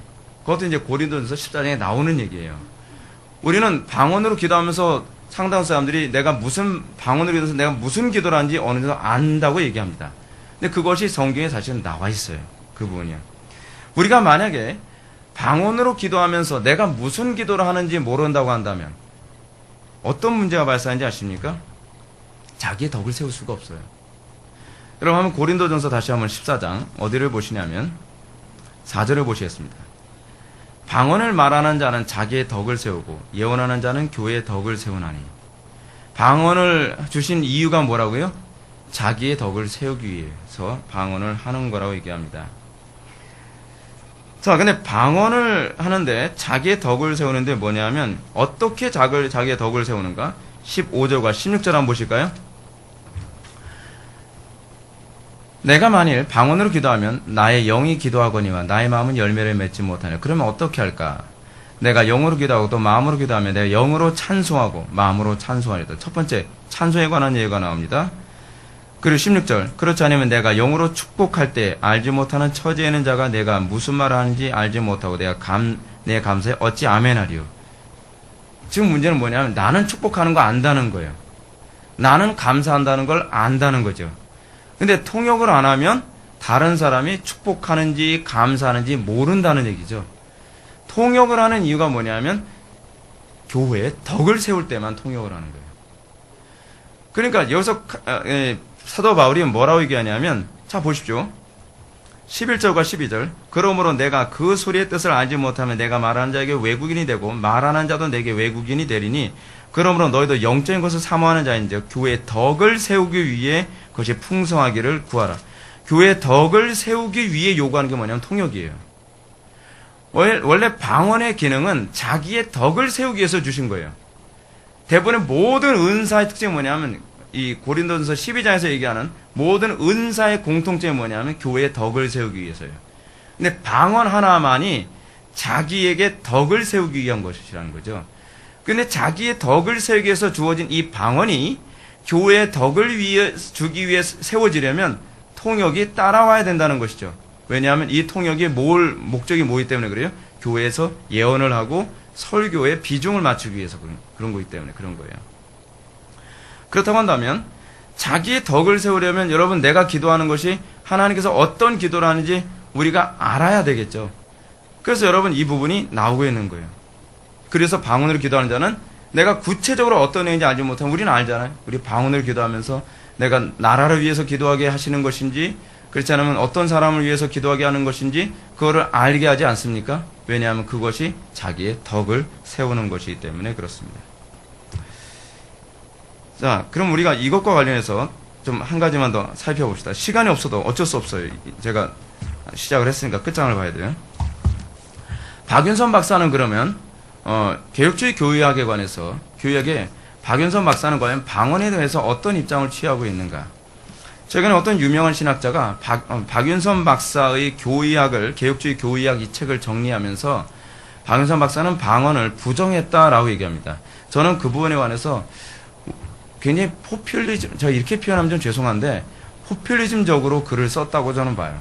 왜냐하면 의도로 왜곡한 거예요. 마치 칼빈이 방언을 부정했다는 식으로 의도로 왜곡해서 한국교회가 개혁파 교회가 전반적으로 다 방언을 부정하는 입장으로 가니까 자기도 그런 부분에서 편승하듯이 그렇게 글을 쓴 것처럼 저는 보여진다는 것이죠. 그럼 진짜로 그럼 박윤선 박사는 방언을 부정했을까요? 한번 봅시다. 이분이 직접 쓴 책을 통해서. 방언에 관한 논쟁을 검토함. 제가 다 읽어드리지 못해서 안타깝긴 한데, 박윤선 박사는 방언에 관해서 이렇게 언급합니다. 첫 번째로, 현대에 참 방언이 있다는 학설에 관해서 먼저 얘기합니다. 그러면서 고린도전서 14장과 기타 성경 말씀을 지키며 방언하는 것을 기독교 체험으로 용인하는 학설들을 얘기해요. 칼빈주의 학자 리드 박사를 인용하면서 이렇게 얘기합니다.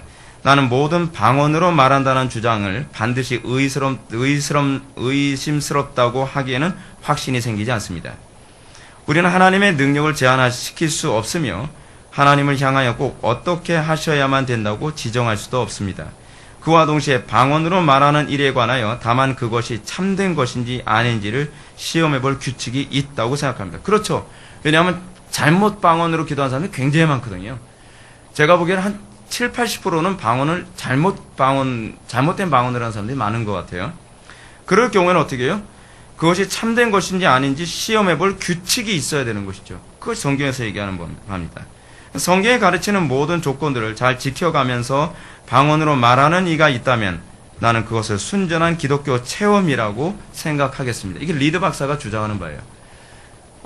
박윤서 박사는 이 사람의 글을 인용하고 그 다음에 호원 목사는 스코틀랜드 개혁협회의 총회에 있는 목사님인데 총무 목사님인데 호원 목사는 이렇게 얘기합니다. 목사님의 편지에 기록된 교회의 난제, 즉 방언 문제는 바로 우리가 스코틀랜드에서 영국에서 똑같이 당하는 문제입니다. 우리들 중에서 이 문제를 취급해 보았으나 방언을 정죄할 것이라고 확신이 되어지지는 않습니다. 라고 했습니다. 실제로 여러분 개혁파 교회 안에서 방언을 부정하는 퍼센테이지가 반이고 방언을 긍정하는 퍼센테이지가 반이에요. 근데 우리나라는 방언을 부정하는 쪽의 입장만을 책으로 번역하고 써대니까 마치 모든 개혁교회가 방언을 다 부정하는 것처럼 얘기하는데 그렇지 않습니다. 굉장히 편협한 거예요. 콜롬비아 신학교 교수인 휴스 박사가 하는 말 한번 들어볼까요? 나는 방언운동에 있어서 만족지 못한 신학적 설명을 하는 것과 또는 사람들이 방언으로 말하도록 기술을 사용하는 것은 아주 잘못이라고 생각합니다. 특별히 사람들로 하여금 입을 열게 하여 어떤 종류의 소리를 내라고 장려하는 것 같은 것은 성령 충만을 위한 기도보다는 이상한 소리를 내는데 노력하는 것이니 그것을 찬동할 수는 없습니다. 아주 객관적이죠, 그죠? 그러나 나는 방언 체험을 한 분들의 집회에서 경건과 기쁨의 정신이 나타난 것을 보고 좋은 인상을 받았습니다. 라고 아주 굉장히 긍정적으로 얘기를 했습니다. 근데 현대교에서 방언이 있을 수 없다는 학설을 주장하는 여러 학자들이 있습니다. 먼저 친례교 목사 구루는 나팔소리라는 그 작은 책자에서 역시 현대교의 방언을 강력히 반대하였는데요. 그는 특별히 역사상의 유명한 성도들이 방언한 일이 없다는 이유로 현대교의 방언을 시인할 수 없다고 얘기합니다. 역사성을 두고서 하는 거예요. 제가 이 부분에 대해서는 저는 반박을 했죠. 그 다음에 모지먼이라는 사람의 지적을 한번 볼까요? 모지먼은 이렇게 얘기합니다. 모든 방언을 초자연적 기적과 관련시키지 않고 자연주의적으로 설명하였다. 곧 영지주의파 사람들 중에서도 방언을 말하였을 뿐만 아니라 심지어 방언을 기록하기까지 하였는데 질병 혹은 마취의 영향이 그 원인이라고 하였다. 그리고 그는 교회 역사상 있는 방언이나 고린도 교회에 있던 방언이 다 함께 자연주의에 의해서 설명된다는 것이다. 이거 굉장히 심각한 표현이죠, 이건요. 근데 이것에 관해서 박윤선 박사는 이렇게 반박합니다. 필자의 생각에는 모지먼의 이와 같은 주장은 잘못이다. 신약에 기록된 방언은 성령의 은사였다. 뿐만 아니라 교회 시대에 나타난 방언들 중에 거짓된 것들도 있지만 성령의 역사로 참된 방언이 전혀 없다고 단언할 수 있을까? 이것은 아직도 논쟁의 문제이다. 여러분, 박윤선 박사는요, 방언이 없다라고 단정지면서 얘기한 적이 없습니다. 마지막으로 우리는 오늘날 방언을 사도시대 곧 계시시대에 나타났던 방언과 같은 수준으로 생각할 수 없다는 박윤선 박사님의 주장을 한번 좀 들어봅시다. 현대 방언운동에 많은 그릇된 것들이 드러난다. 그것들은 조작적이고 번쇄하고 심지어 기만적인 것들이다. 이런 방언들은 물론 금지되어야 한다. 저도 이 부분에 굉장히 동의합니다. 다만 방언을 함이 자기 자신에게 유익한 줄 알고 방언하는 이가 있다면 그는 고린도전서 14장의 교훈을 지켜야 될 것이다. 그것은 첫째, 공적인 자리에서는 방언을 사용하지 말아야 한다는 것. 이건 제가 여러분들한테 계속적으로 얘기하는 바죠. 공적인 모임에서 절대로 방언을 하지 못하도록 제가 요구하지 않습니까? 두 번째, 이와 같이 합당하게 방언하는 이가 있을 경우에 그것은 사적인 행위이므로 금할 것까지는 없다. 이것이 박윤선 박사의 주장입니다. 여러분, 우리 개혁파 교회가요, 무조건 방언을 다 부정하는 입장은 아닙니다. 그래서 제가 이제 마지막으로 몇 가지만 더 정리하고 마치겠습니다. 첫 번째로, 방언은 모든 사람들이 다 주는 것이 아니므로 성령께서 각자의 자기 뜻대로 방언을 주시는 것이기 때문에 우리는 이걸 인위적으로 받으려고 하거나 인위적으로 학습하려 드는 것은 위험하다라고 하는 것입니다. 이건 고린도전서 12장 11절에 나오는 얘기고요. 거짓된 방언을 조심하라는 겁니다.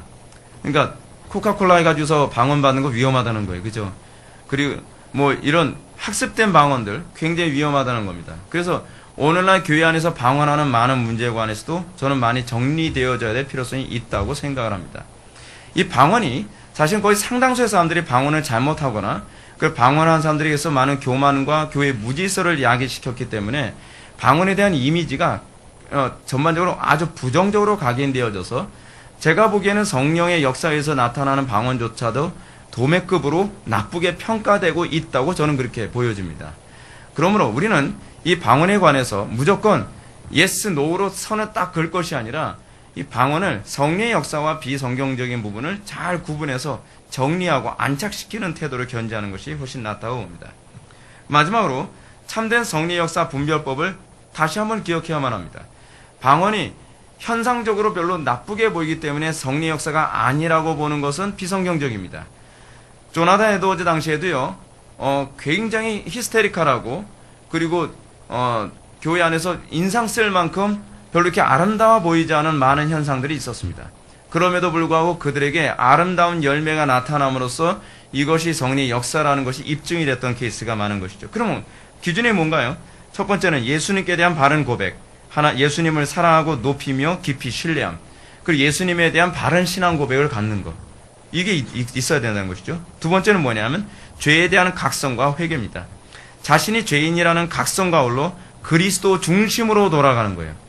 내가 방언기도 많이 한다면서 고집 세고 자기중심적이고 다른 사람들한테 유익도 끼치지 않고 여전히 그리스도 중심적이지 않다면 그 방언이 굳이 성령의 역사라고 단정해서 얘기하기 어렵다는 것이죠.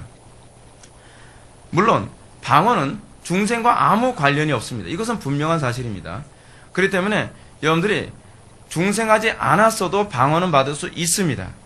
그 방언이 중생 여부를 구분하는 시금석은 아닙니다. 그러나 여러분들이 방언으로 기도하면서 내가 더 마음이 온유해지고 부드러워지며 더 하나님께 헌신되어지고 또 하나님을 성경에 대한 이해가 깊어지고 더 진리에 대해서 사모하는 마음과 헌신을 위한 열정이 생긴다고 한다면 그 방언은 긍정적인 것으로 성령의 역사로 이해해도 무방하다는 얘기입니다.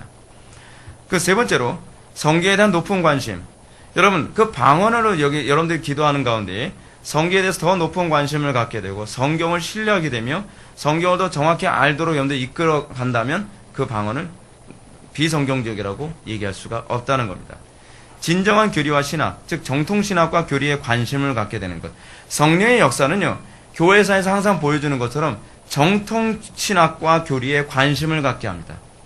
여러분들이 방언으로 기도하면서 자꾸 신비적인 거 추구하고 꿈꾸는 거, 환상 보는 거, 뭐 예언하는 거 그런 거 추구한다면 그 사람은 그 방언 좀 문제가 있는 겁니다. 진짜 문제 있는 겁니다.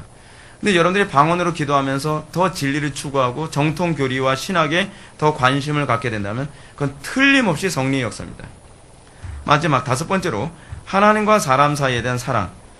방언으로 기도하면서 더욱더 하나님 사랑, 이웃 사랑이 더 강화되어지고 방언으로 기도하면서 더욱더 여러분들의 경건이 무장이 되고 더 유익을 얻게 된다면 그것은 성령의 역사로 간주해도 무방하다는 얘기입니다. 오늘 제가 시간이 없어서 고린도전서를 일일이 꼼꼼히 다 제가 해설해드리지 못한 건 좀 아쉽습니다.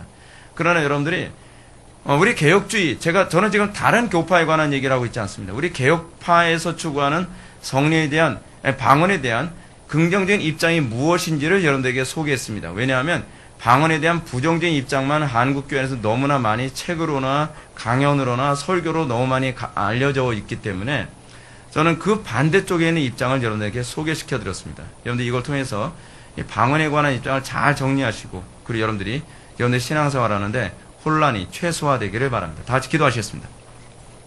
사랑이 많으신 하나님 아버지, 우리가 오늘 이 시간 고린도전서 14장에 나오는 방언에 관한 문제에 대해서 우리가 깊이 있게 살펴보았습니다. 우리가 방언을 하는 것이 중요한 것이 아니라 우리가 방언할 때 우리의 마음이 정말 하나님을 향하며 정말 우리가 전심으로 하나님을 찾고자 하는 그 의지가 있는지가 더 중요한 줄 압니다.